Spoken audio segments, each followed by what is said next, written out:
Mga idol, adobong isaw baka mo, yung maanghang, at yung nagmamantika, nako, pag ganito ang ulam mo, siguradong ako, taob ang isang kalderong kanin nito, kaya ikaw, wag kang pabagal-bagal pagkainan na, ikaw rin.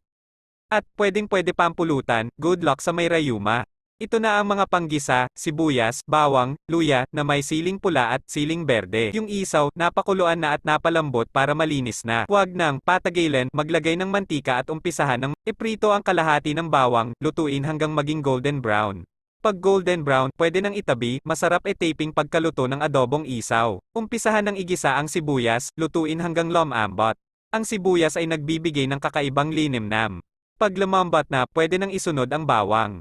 Lutuin ang bawang hanggang maging golden brown.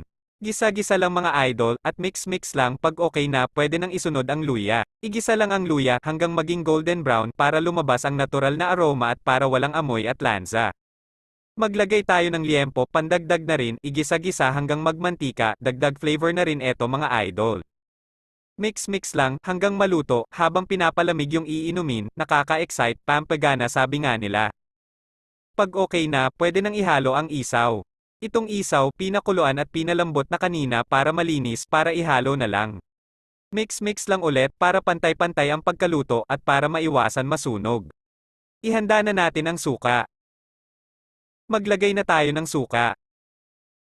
Huwag nyo haluin, hayaan nyo lang ang sukang sumingaw. Habang niluluto, maglagay na rin tayo ng maraming paminta. Malapit na maluto, mga lodi, konting tiis na lang, maglagay na rin tayo ng toyo. Nakakatulong magbigay buhay ang toyo, napapaganda niya ang kulay ng isaw kaya katikam-tikam. Maglagay na rin tayo ng Knorr pork cube. Tapos tubigan, hayaan lang kumukulo. Pag okay na, mix-mix lang ulit, ng paulit-ulit hanggang matakpan o mabalot lahat ng toyo. Maglagay na rin ng siling pula para may angas. Sundan ka agad ng berdeng sili, siguradong ako mapaparami ka ng kanin nito idol, yaho. Tapos nang lagay na rin tayo ng turmeric powder, eto ay optional lang mga idol. Dagdag aroma na rin ito idol. Nakakatulong ang turmeric na mawala ang lansa at amoy. At nakakadagdag buhay. Nagbibigay siya ng kulay, napapaganda niya ang itsura.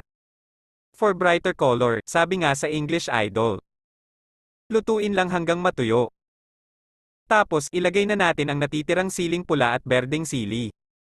At ito yung pinakahuli, maglagay pa tayo ng napritong bawang. Crispy garlic. Naluto na, kainan ng mga lodi. Good luck sa may mga rayuma. Salamat sa panonood at suporta, paki-share idol para mas marami makapanood.tnx.